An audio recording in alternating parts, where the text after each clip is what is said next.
कृष्णाय वासुदेवाय हरे परमात्मने प्रणतक्लेशनाशाय गोविंदाय नमो नमः। ओम नमः शिवाय।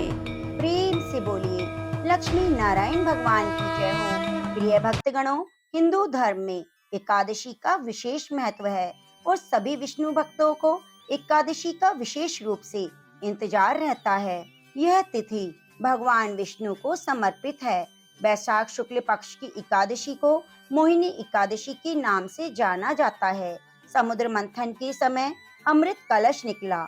इस अमृत कलश को दैत्यों से बचाने के लिए श्री हरि ने मोहिनी रूप में स्त्री का अवतार लिया। इसी को मोहिनी अवतार कहा गया। विष्णु जी का यह एकमात्र स्त्री अवतार है। मोहिनी अवतार में उन्हें स्त्री के रूप में दिखाया गया है, जो किसी को भी मोहित कर ले। विष्णु जी के इस अवतार का उल्लेख महाभारत में भी आता है। पुराणों में वैशाख महीने के शुक्ल पक्ष की एकादशी को मोहिनी एकादशी के नाम से जाना गया है। इस दिन यदि भगवान विष्णु के मोहिनी रूप की विधि विधान से पूजा की जाए, कथा का श्रवण किया जाए, तो घर में से सभी नकारात्मक ऊर्जा दूर हो जाती है, सभी मनोकामनाएं पूरी होती हैं, व्रती मोह माया और बंधनों से मुक्त हो जाता है। तो प्रिय भक्तजनों, आइए भगवान श्री हरि के चरणों का ध्यान करते हुए हम रसपान करते हैं मोहिनी एकादशी की बड़ी ही दुर्लभ और पवित्र कथा। आप श्री हरि के सच्चे भक्त हैं तो इस कथा को पूरा अवश्य सुनिए और कथा सुनते हुए लक्ष्मी नारायण भगवान की जय हो, भगवान श्री हरि के मोहिनी अवतार की जय हो जरूर लिखिए। तो आइए सबसे पहले रसपान करते हैं मोहिनी अवतार की कहानी। विष्णु महापुराण में उल्लेख है कि एक बार विष्णु जी की सलाह पर देवताओं और दैत्यों ने मिलकर समुद्र मंथन का निर्णय लिया। मंथन के दौरान समुद्र से 14 रत्न प्रकट हुए, जिसमें लक्ष्मी जी, कौस्तुभ मणि, कल्प वृक्ष, मदिरा, अमृत कलशधारी भगवान धन्वंतरी, अप्सरा, विष्णु जी का धनुष, 5 जन्य शंख, विष, कामधेनु, चंद्रमा, ऐरावत हाथी शामिल थे। मंथन के दौरान जैसे ही भगवान धन्वंतरी अमृत कलश लेकर प्रकट हुए, वैसे ही देवताओं और दैत्यों में उसे प्राप्त करने की होड़ मच गई। अमर होने की चाह में देवताओं और दैत्यों के बीच अमृत कलश को लेकर युद्ध की स्थिति बन गई। दैत्यों और देवताओं के बीच युद्ध होता देख विष्णु जी चिंतित हो गए। वे जानते थे कि अगर अमृत कलश दैत्यों को प्राप्त हुआ तो वे अमर होकर धरती पर हाहाकार मचाएंगे। इसलिए भगवान विष्णु मोहिनी रूप धारण कर समुद्र से प्रकट हुए, जिसे देखते ही स्वर्ण मंडित आभूषण, विलक्षण परिधान धारण किए हुए मोहिनी स्वरूप ने सभी दैत्यों का मन मोह लिया। जिसके बाद दैत्यों ने मोहिनी के हाथों से अमृत पान इच्छा करने की जाहिर की। विष्णु जी मोहिनी अवतार ने दैत्यों की बात मान ली। मोहिनी ने सबसे पहले देवों को अमृत पान कराना शुरू किया। इसी बीच एक चतुर दैत्य मोहिनी का सत्य जान गया। वह चुपचाप देवों का रूप धारण कर देवताओं की पंक्ति में जाकर बैठ गया। अमृत पान कराते समय मोहिनी अवतार दैत्यों को पहचान गए और अपने सुदर्शन चक्र से शीश अलग कर दिया, लेकिन तब तक अमृत के कुछ बूंद दैत्य के गले के नीचे उतर चुकी थी। राहु के नाम से उसका सिर और केतु के नाम से उसका धड़ प्रसिद्ध हुआ। तो प्रेम से बोलिए शालिग्राम भगवान की जय हो, माधव मास की जय हो। प्रिय भक्तजनों, पौराणिक कथाओं के अनुसार भस्मासुर ऐसा दैत्य था जिसको भगवान शिव से वरदान मिला था कि जिसके सिर पर वह हाथ रखेगा वह भस्म हो जाएगा। वरदान मिलने के बाद भस्मासुर अपनी शक्ति का गलत प्रयोग करने लगा। वह स्वयं शिव जी को भस्म करने के लिए निकल पड़ा। यह देख भगवान विष्णु ने एक सुंदर स्त्री का रूप धारण किया। भस्मासुर को आकर्षित कर उसे नृत्य के लिए प्रेरित किया। भस्मासुर मोहिनी की तरह नृत्य करने लगा। सही मौका देखकर मोहिनी रूप विष्णु जी ने अपने सिर पर हाथ रखा, जिसकी नकल भस्मासुर ने भी की। अपने ऊपर हाथ रखते हुए भस्मासुर अपने ही वरदान में भस्म हो गया। ब्रह्म वैवर्त पुराण में मोहिनी को ब्राह्मी शक्ति कहा गया है, जो ज्ञान का भी स्रोत है। इसी ने रंभा का गर्भ तोड़कर उसे ब्रह्म तत्व का ज्ञान दिया। वायु पुराण के अनुसार मधुकैटभ राक्षसों के वध से पहले मोहिनी ने प्रकट होकर भगवान विष्णु की मदद की थी। मोहिनी की ही माया से राक्षसों ने विष्णु से खुद ही मृत्यु का वर मांगा था। ब्रह्म वैवर्त पुराण में ब्रह्मा द्वारा की गई सृष्टि की रचना का वर्णन है। सृष्टि की रचना के समय सबसे पहले एक स्त्री का अवतरण हुआ। इसी स्त्री की मुस्कान से प्रेरित होकर ब्रह्मांड की रचना की गई। तो प्रेम से बोलिए, लक्ष्मी नारायण भगवान की जय हो, माधव मास की जय हो। ये भक्तजनों, अब रसपान करते हैं मोहिनी एकादशी के दिन सुनी जाने वाली पवित्र और दुर्लभ कथा। धर्मराज युधिष्ठिर कहने लगे, हे कृष्ण, बैसाख मास के शुक्ल पक्ष की एकादशी का क्या नाम है? उसकी क्या कथा है? इस व्रत की क्या विधि है? यह सब विस्तार पूर्वक बताइए। श्री कृष्ण कहने लगे, हे धर्मराज, मैं आपसे एक कथा कहता हूँ, जिसे महर्षि वशिष्ठ जी ने श्री राम से कहा था। एक समय श्री राम बोले, हे गुरुदेव, कोई ऐसा व्रत बताइए जिससे समस्त पाप और दुख का नाश हो जाए। मैंने सीता जी के वियोग में बहुत दुख भोगे हैं। महर्षि वशिष्ठ बोले, हे राम, आपने बहुत सुंदर प्रश्न किया है। आपकी बुद्धि अत्यंत शुद्ध और पवित्र है। यद्यपि आपका नाम स्मरण करने से मनुष्य पवित्र और शुद्ध हो जाता है, तो भी लोक हित में यह प्रश्न अच्छा है। बैसाख मास में जो एकादशी आती है, उसका नाम मोहिनी एकादशी है। इसका व्रत करने से मनुष्य सब पापों और दुखों से छूटकर मोह जाल से मुक्त हो जाता है। मैं इसकी कथा कहता हूँ, तुम ध्यान पूर्वक सुनो। सरस्वती नदी के तट पर भद्रावती नाम की एक नगरी में धुतिमान नामक चंद्रवंशी राजा राज्य करते थे। वह धन धान्य से संपन्न पुण्यवान धनपाल नामक वैश्य रहता था। वह अत्यंत धर्मालु और विष्णु भक्त था। उसने नगर में अनेक भोजनालय, प्याऊ, कुएं, सरोवर, धर्मशाला बनवाए। सड़कों पर आम, जामुन, नीम के वृक्ष लगवाए। उसके 5 पुत्र थे, सुमना, सद्बुद्धि, मेधावी, सुकृति और दृष्ट बुद्धि। इनमें से 5वां पुत्र दृष्ट बुद्धि महापापी था। वह पितर आदि को नहीं मानता।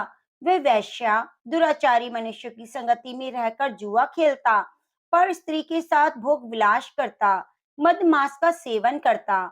इस प्रकार अनेक कुकर्मों में वह पिता के धन को नष्ट करता रहता। इन्हीं कारणों से त्रस्त होकर पिता ने उसे घर से निकाल दिया। घर से बाहर निकलने के बाद वह अपने गहने कपड़े बेचकर अपना निर्वाह करने लगा। जब सब कुछ नष्ट हो गया, तो वैश्या और दुराचारी साथियों ने उसका साथ छोड़ दिया। अब वह भूख प्यास से अधिक दुखी रहने लगा।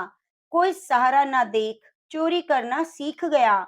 एक बार वह पकड़ा गया, तो वैश्य का पुत्र जानकर चेतावनी देकर छोड़ दिया, मगर दूसरी बार फिर पकड़ में आ गया। राज आज्ञा से इस बार उसे कारागार में डाल दिया गया। कारागार में उसे अत्यंत दुख दिए गए। बाद में राजा ने उसे नगरी से निकल जाने को कहा। वह नगरी से निकलकर वन में चला गया। वह वन्य पशु पक्षियों को मारकर खाने लगा। कुछ समय बाद वह बहेलिया बन गया और धनुष्वान लेकर पशु पक्षियों को मार मार कर खाने लगा।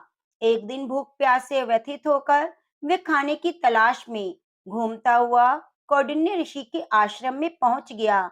उस समय बैसाख मास था। ऋषि गंगा स्नान करके आ रहे थे। उनके भीगे वस्त्रों के छींटे उस पर पड़ गए। उसे सद्बुद्धि प्राप्त हुई। वह कौंडिन्य मुनि से हाथ जोड़कर कहने लगा, हे मुने, मैंने जीवन भर बहुत पाप किए। आप इन पापों से छूटने का कोई उपाय मुझे बिना धन का बताइए। उसके दीन वचन सुनकर मुनि ने प्रसन्न होकर कहा, तुम बैसाख महीने के शुक्ल पक्ष की मोहिनी एकादशी का व्रत करो, इससे सभी पाप नष्ट हो जाते हैं। मुनि के वचन सुनकर वह बहुत ही खुश हुआ और उनके द्वारा बताई हुई विधि के अनुसार व्रत किया। हे राम, इस व्रत के प्रभाव से उसके सभी पाप नष्ट हो गए।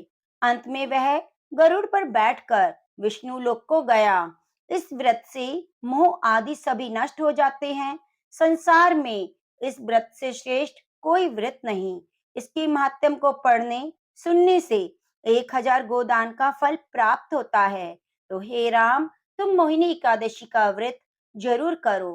तो प्रेम से बोलिए, लक्ष्मी नारायण भगवान की जय हो, एकादशी मैया की जय हो। इस व्रत को करने से समस्त पापों का नाश होकर मोक्ष की प्राप्ति होती है। एकादशी के दिन हमें श्रीमद् भागवत गीता के किसी भी अध्याय का पाठ जरूर करना चाहिए और विष्णु सहस्त्र नाम का पाठ करते हुए अपना दिन व्यतीत करना चाहिए। तो प्रेम से बोलिए, लक्ष्मी नारायण भगवान की जय हो, तुलसी सालिग्राम की जय हो। प्रिय भक्तजनों, अब सुनते हैं तुलसी माता की कथा। कहते हैं तुलसी जी की कथा हमें एकादशी व्रत में जरूर सुननी चाहिए। एक परिवार में नंद भाभी रहती थी। ननंद अभी कुंवारी थी। वे तुलसी की बड़ी सेवा करती, पर भाभी को यह सब फूटी आंख न सुहाता। कभी कभी तो गुस्से में कहती, जब तेरा विवाह होगा तो तुलसी ही खाने को दूंगी, तुलसी तेरे दहेज में दूंगी। जब ननंद की शादी हुई तो उसकी भाभी ने बारातियों के सामने तुलसी का गमला फोड़कर रख दिया। भगवान की कृपा से वह गमला स्वादिष्ट व्यंजनों में बदल गया। गहनों के बदले भाभी ने ननंद को तुलसी की मंजरी पहना दी तो वह सोने के आभूषणों में बदल गई। वस्त्रों के स्थान पर तुलसी का जनेऊ रख दिया तो वह रेशमी वस्त्रों में बदल गया। ससुराल में उसके दहेज के बारे में बहुत तारीफ हुई। इस पर भाभी को बहुत आश्चर्य हुआ और तुलसी की पूजा का महत्व समझ में आया। भाभी की एक लड़की थी। वह अपनी लड़की से कहती, तू भी तुलसी की सेवा किया कर, तुझे भी बुआ की तरह फल मिलेगा। पर लड़की का मन तुलसी की सेवा में ना लगता। लड़की के विवाह का समय आया तो भाभी ने सोचा, जैसा व्यवहार मैंने अपनी ननद से किया उसी के कारण उसे इज्जत मिली, क्यों न मैं अपनी लड़की के साथ वैसा ही करूं। उसने तुलसी का गमला फोड़कर बारातियों के सामने रखा, परंतु इस बार मिट्टी ही रही। मंजरी और पत्ते भी अपने ही रूप में रहे, जनेऊ ही रहा। सभी बाराती भाभी की बुराई करने लगे। ससुराल में सभी लड़की की बुराई कर रहे थे। भाभी ननंद को कभी घर नहीं बुलाती थी। भाई ने सोचा, मैं ही बहन से मिल आऊं। उसने अपनी इच्छा पत्नी को बताई और सौगात ले जाने के लिए कुछ मांगा। भाभी ने थैले में ज्वार भरकर कहा, और तो कुछ नहीं, यही ले जाओ। वह दुखी मन से चल दिया। भला बहन के घर कोई ज्वार लेकर आता है। बहन के नगर के समीप पहुंचकर उसने एक गौशाला देखी और अपना ज्वार का थैला वहां उलट दिया। तब गोपालक ने कहा, ए भाई, सोने मोती गाय के आगे क्यों डाल रहे हो? भाई ने उसको सारी बात बताई और सोने मोती लेकर प्रसन्न मन से बहन के घर गया। बहन बहुत खुश हुई। हे तुलसी माता, जैसे अपने उसकी बहन की लाज रखी, उसके घर में भंडारे भरे। ऐसी कहानी कहने वाले, सुनने वाले और हुंकारा भरने वाले के करना। कहानी अधूरी हो तो पूरी करना, पूरी हो तो मान रखना। प्रेम से बोलिए, एकादशी मैया की जय हो, तुलसी सालिग्राम की जय हो। प्रिय भक्तजनों, आइए बड़ी श्रद्धा और प्रेम के साथ एकादशी माता की कथा को सुनते हैं। एक बूढ़ी माँ ने एक बार एकादशी का व्रत रखा। बड़ा ही भक्ति भाव से पूजा अर्चना की। उन्हें वृद्धा अवस्था में क्या बाधा थी? वे तो अपने पुत्र पौत्रों की सुख सुविधा के लिए व्रत रखने लगी। वे दिन भर तो जरा कठोर मन करके अपनी प्यास को रोके रहीं। दिन में पूजा पाठ किया, कथा सुनी और पंडित जी को मिट्टी के पात्र में भरकर पानी और ऋतुफल दान में दिए। दोना भर भर के बुरा शक्कर वितरण किया। उन्हें गर्मी के कारण बहुत बेचैनी हो रही थी। इस कारण से बड़ी देर तक पानी में पड़ी रही, पानी की कुल्ला करती रही, अपना मुंह धोती रही। तब कहीं थोड़ा बहुत धैर्य बंद पाया।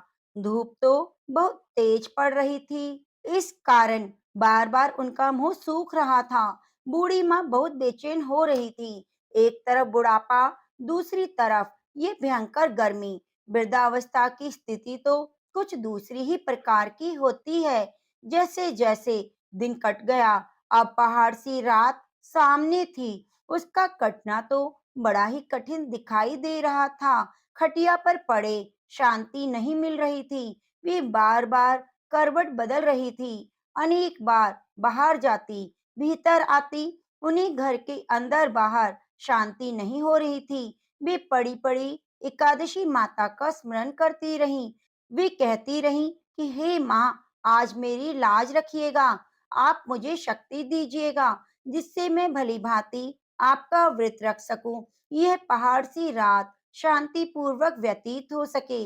प्यास के कारण बूढ़ी माँ की बेचैनी तो बढ़ रही थी। उन्होंने धैर्य रखने का बहुत प्रयास किया, किंतु सहनशीलता की सीमा टूट गई और वे घबराकर एकदम चिल्ला पड़ी और बोली, बचाओ बचाओ। अम्मा का चिल्लाना सुनकर परिवार भर के नर नारी, बच्चे और पड़ोसी एकत्र होकर बूढ़ी अम्मा की खटिया के समय पहुंच गए। सबने पूछा, अम्मा जी, आपको क्या हुआ?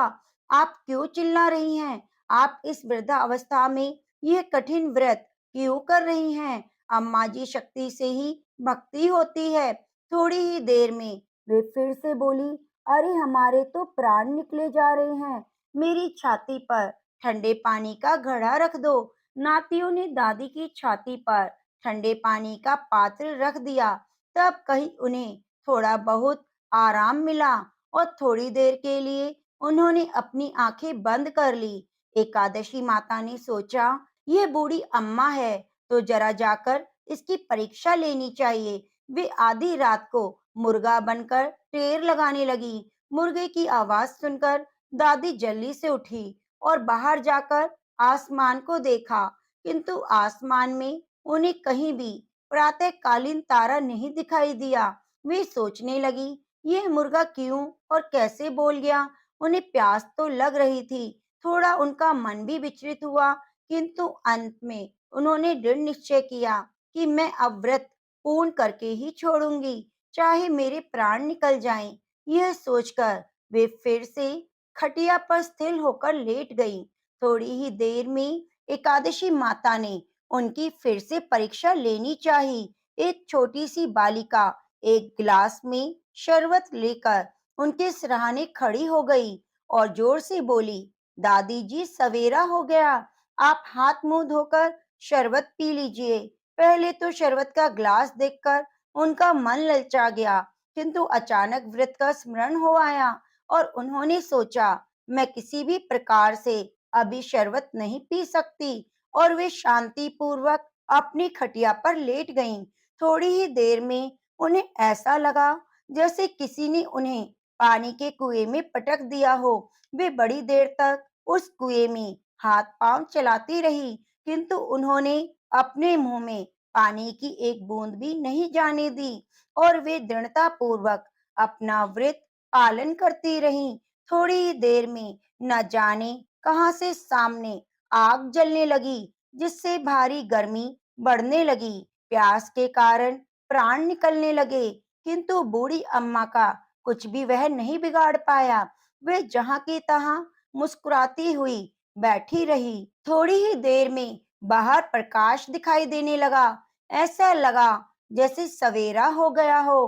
बूढ़ी अम्मा ने जब बाहर निकलकर देखा तो समझ गई, अभी सवेरा होने में 3-4 घंटे की देरी है। यह जानकर वे शांति पूर्वक इधर उधर घूमने फिरने लगी। एकादशी माता यह बात अच्छी तरह समझ गई कि ये बूढ़ी अम्मा किसी भी प्रकार से अपने व्रत से नहीं टल सकती। वे उसके सत्य व्रत को अच्छी तरह समझ गई। सवेरा होते ही बूढ़ी माता ने स्नान किया, भगवान का पूजा पाठ किया, एकादशी माता की कथा सुनी, ब्राह्मणों को दान दक्षिणा दिया, भोजन कराया। तब कहीं उन्होंने जल ग्रहण किया। कन्याओं को भोजन कराने के बाद अम्मा ने स्वयं भोजन किया। उस श्रेष्ठ व्रत के प्रभाव से बूढ़ी अम्मा की आयु में वृद्धि हो गई। उनका घर परिवार हरा भरा हो गया।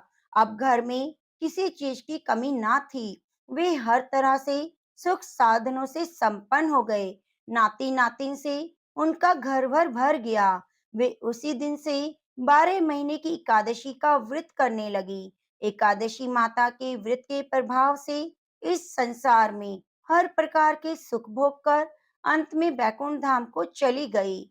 जैसे एकादशी माता ने बूढ़ी माता और उनके परिवार को हरा भरा किया, ऐसे ही एकादशी माता हम सभी की मनोकामनाओं को पूरी करना। प्रेम से बोलिए लक्ष्मी नारायण भगवान की जय हो। प्रिय भक्तजनों, अब आइए बड़ी ही श्रद्धा और प्रसन्नचित मन से मनोकामनाओं को पूरी करने वाली लक्ष्मी नारायण की कथा को सुनते हैं। एक बार श्री हरि विष्णु माता लक्ष्मी के साथ हरिद्वार में घूम रहे थे। माता लक्ष्मी ने देखा सारे मनुष्य गंगा में नहा नहाकर हर हर गंगे कहते जा रहे हैं, परंतु सभी लोग दुखी और परेशान हैं। तब माता लक्ष्मी ने बहुत ही आश्चर्य से भगवान विष्णु से पूछा, स्वामी, गंगा में इतनी बार स्नान करने पर भी इनके पाप और दुखों का नाश क्यों नहीं हुआ? क्या गंगा में अब सत्यता नहीं रही? तो भगवान विष्णु बोले, गंगा में तो सामर्थ्य है, परंतु इन लोगों ने पाप नाशनी गंगा में स्नान किया ही नहीं, फिर इन्हें लाभ कैसे मिलेगा? माता लक्ष्मी जी ने आश्चर्य से कहा, स्नान कैसे नहीं किया? सभी तो हमारे सामने नहा नहा कर जा रहे हैं, अभी तक इनके शरीर भी सूखे नहीं। भगवान विष्णु ने कहा, यह लोग तो केवल जल में डुबकी लगाकर आ रहे हैं, तुम्हें मैं कल इसका रहस्य समझाऊंगा। दूसरे दिन बहुत जोर की बारिश होने लगी। सारी गलियां कीचड़ में भर गई।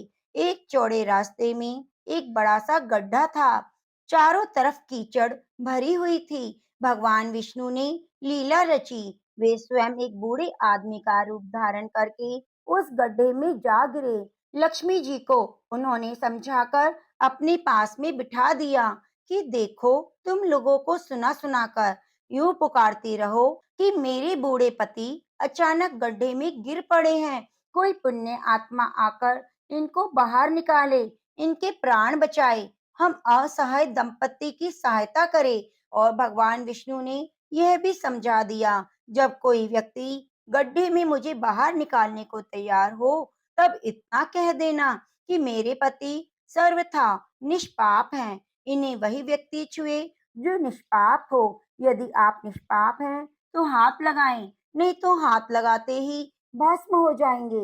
लक्ष्मी जी तथास्तु कहकर गड्ढे के किनारे बैठ गईं और आने जाने वालों को सुना सुनाकर भगवान विष्णु की सिखाई हुई बातें कहने लगी। गंगा में नहा नहाकर लोगों के झुंड आ रहे थे और सुंदर युवती को यूं बैठी देखकर कुछ लोगों के मन में पाप आया, कुछ लोगों को धर्म का भय हुआ, कुछ लोग कानून से डरे, कुछ लोगों ने तो लक्ष्मी जी को यह कह दिया कि मरने दो इस बुड्ढे को, क्यों इसके लिए रोती हो। और कुछ दयालु और चरित्रवान पुरुषों ने उस युवती के पति को बाहर निकालना चाहा, परंतु लक्ष्मी जी के वचन सुनकर वे भी रुक गए। उन्होंने सोचा कि हम गंगा में नहा नहा कर आए हैं, तो क्या हुआ, पापी तो हैं ही, कहीं हम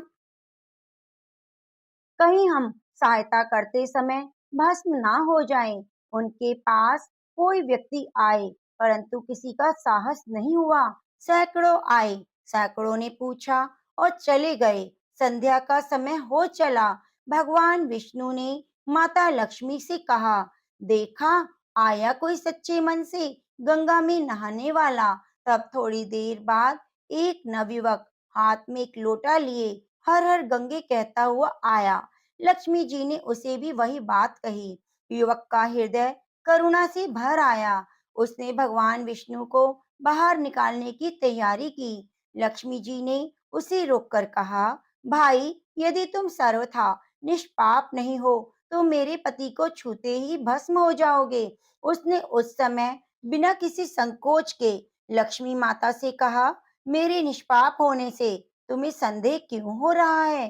देखती नहीं, मैं अभी गंगा नहाकर आया हूँ। भला गंगा में नहाने के बाद क्या पाप रह जाते हैं? मैं अभी तुम्हारे पति को बाहर निकालता हूँ। युवक ने लपककर बूढ़े आदमी को पर उठा लिया।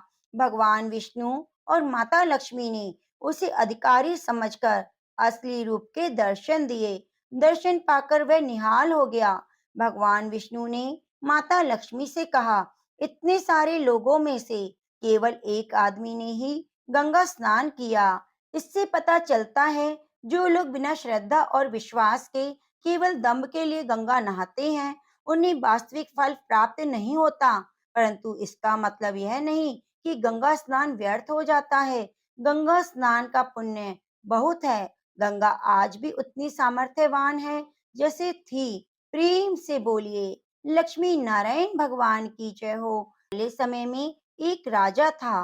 वह अपनी न्यायप्रियता के कारण प्रजा में बहुत लोकप्रिय था। एक बार वह अपने दरबार में बैठा था। अचानक उसके दिमाग में एक सवाल आया। सवाल था कि मनुष्य को मरने के बाद क्या होता है। इस अज्ञात सवाल के उत्तर को पाने के लिए उस राजा ने अपने दरबार में सभी मंत्रियों आदि में मशवरा किया। सभी लोग राजा की इस जिज्ञासा भरी समस्या से चिंतित हो उठे।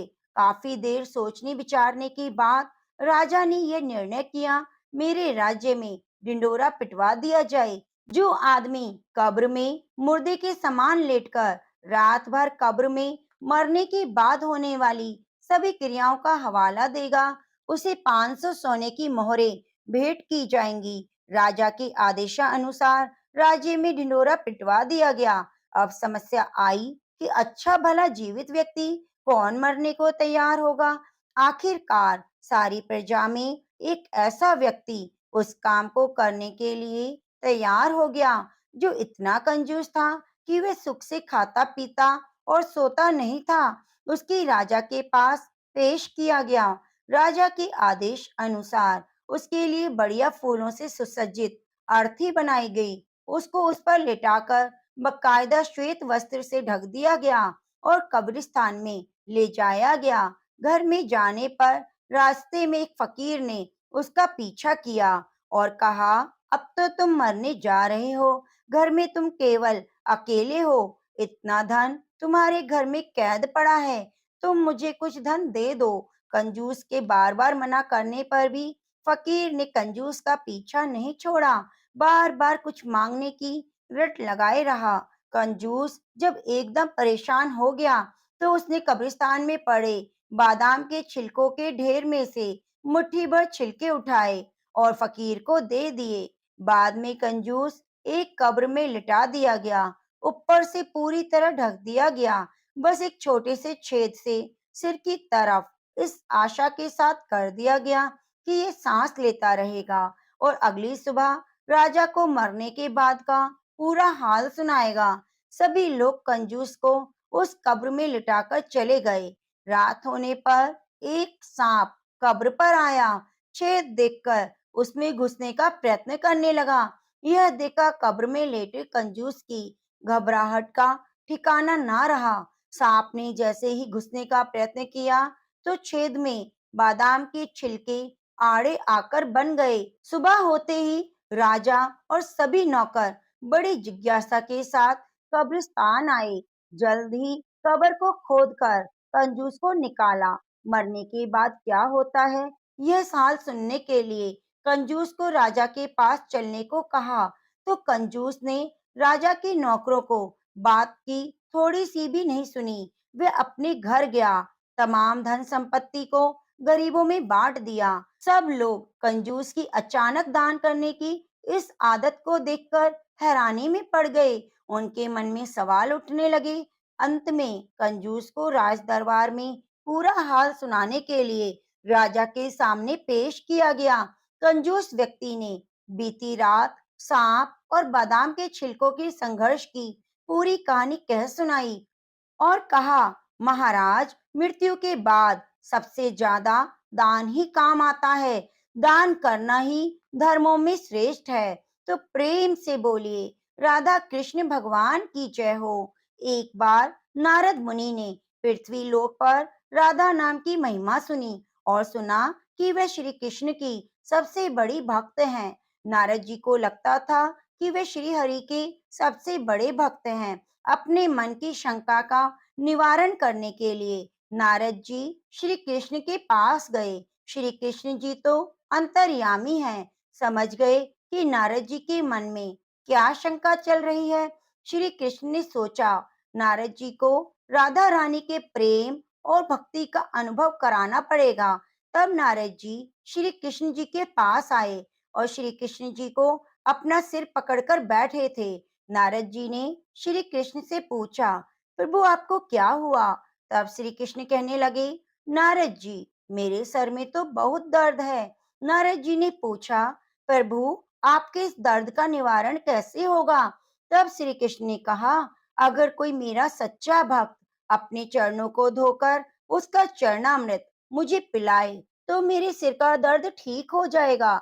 नारद जी सोचने लगे, मैं श्री हरि का सच्चा भक्त हूँ, लेकिन श्री कृष्ण को अपने चरणों का चरणामृत पिलाने से मुझे नरक के समान पाप लगेगा, इसलिए ऐसा पाप मैं अपने सिर नहीं ले सकता। नारद जी ने रुक्मणी और बाकी रानियों से इस समस्या को सुनाया, लेकिन कोई भी इस पाप को अपने सर पर लेने को तैयार ना हुआ। नारद जी को राधा रानी की याद आई, क्योंकि वह भी तो श्री कृष्ण की सच्ची भक्त हैं। नारद जी ने जाकर सारा प्रसंग राधा रानी को सुनाया। राधा रानी ने उसी समय एक बर्तन में जल लेकर अपने चरणों को धोकर वह जल नारद जी को दिया और कहा, जल्दी से जाकर इसे कृष्ण को दे दो। राधा रानी नारद जी से कहने लगी, मैं जानती हूँ इस बात से मुझे नरक तुल्य पाप लगेगा। राधा रानी आगे नारद जी से कहती है, श्री कृष्ण के दर्द के निवारण के लिए मैं कोई भी पाप अपने सिर लेने को तैयार हूँ। नारद जी श्री कृष्ण के पास गए तो श्री कृष्ण जी मंद मंद मुस्कुरा रहे थे। अब तक नारद जी समझ गए थे कि राधा रानी श्री कृष्ण से निश्चल प्रेम करती है और उनकी यह सबसे बड़ी भक्त है। श्री कृष्ण ने ये सारी लीला मुझे एहसास कराने के लिए रची थी। तो प्रेम से बोलिए, राधा कृष्ण भगवान की जय हो। तुलसी सालीग्राम की जय हो। गणेश भगवान की जय हो। प्रिय भक्तजनों, हमें किसी भी व्रत में गणेश जी की कथा को जरूर सुनना चाहिए। एक गांव में एक बुढ़िया माई अपने परिवार के साथ रहती थी। बुढ़िया माई विष्णु भगवान की परम भक्त थी। वह हमेशा दोनों पक्षों की एकादशी का व्रत करती, कथा सुनती। उन्होंने कभी भी व्रत में गणेश भगवान की कथा ना तो कही थी और ना ही सुनी थी। इस कारण उनका व्रत अधूरा रह गया। पर बुढ़िया माई को इस बात का पता नहीं था। उनको लगता था कि वह तो पूरा व्रत कर रही हैं। उनके व्रत करने से उनको बैकुंठ लोक की प्राप्ति जरूर होगी। देखते देखते बुढ़िया माई मर गई। उन्हें लेने के लिए यमलोक के दूत आए। वे देखकर घबरा गई और बोले, मैंने जीवन भर भगवान विष्णु की भक्ति श्रद्धा भाव से एकादशी का व्रत किया। मुझे तो लेने बैकुंठ लोक का विमान आएगा। मैं आपके साथ नहीं चलूंगी। इतना कहकर बुढ़िया माई रोने लगी। विष्णु भगवान को पुकारने लगी। विष्णु भगवान गरुड़ पर सवार होकर बुढ़िया माई के पास आए और बोले, बुढ़िया माई, तूने तो पूरी श्रद्धा से व्रत किया, पर तूने कभी भी व्रत में गणेश भगवान की कथा ना तो सुनी और न कही। इसी कारण तेरा व्रत अधूरा है। बुढ़िया माई विष्णु भगवान से जीवन दान मांगने लगी, ताकि वह एकादशी का व्रत करके उसका पूरा पुण्य प्राप्त कर सके। इस प्रकार बुढ़िया माई को विष्णु भगवान ने 2 साल के लिए फिर जीवित कर दिया। अब बुढ़िया माई जीवित होते ही गणेश भगवान का नित्य नियम करना चालू कर दिया। एकादशी का व्रत करती तो एकादशी की कथा सुनती और फिर गणेश भगवान की कथा सुनने लगी। इस प्रकार से 2 साल में 4 एकादशी बुढ़िया माई ने पूरी कर ली। गणेश भगवान की कृपा से एकादशी व्रत का पूरा पुण्य बुढ़िया माई को प्राप्त हुआ। बुढ़िया माई तपस्या से गणेश भगवान बहुत खुश हुए। बुढ़िया माई के सामने प्रकट होकर बोले, बुढ़िया माई, तुमने मेरे नित्य नियम के साथ ही बड़ी श्रद्धा पूर्वक कथा सुनी, इसलिए मैं तुम पर अत्यंत प्रसन्न हूँ।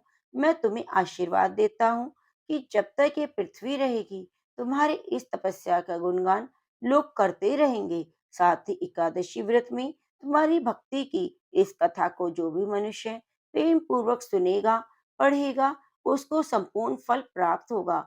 गणेश भगवान बुढ़िया माई पर प्रसन्न होकर बुढ़िया माई को घर अंधन से भर दिया।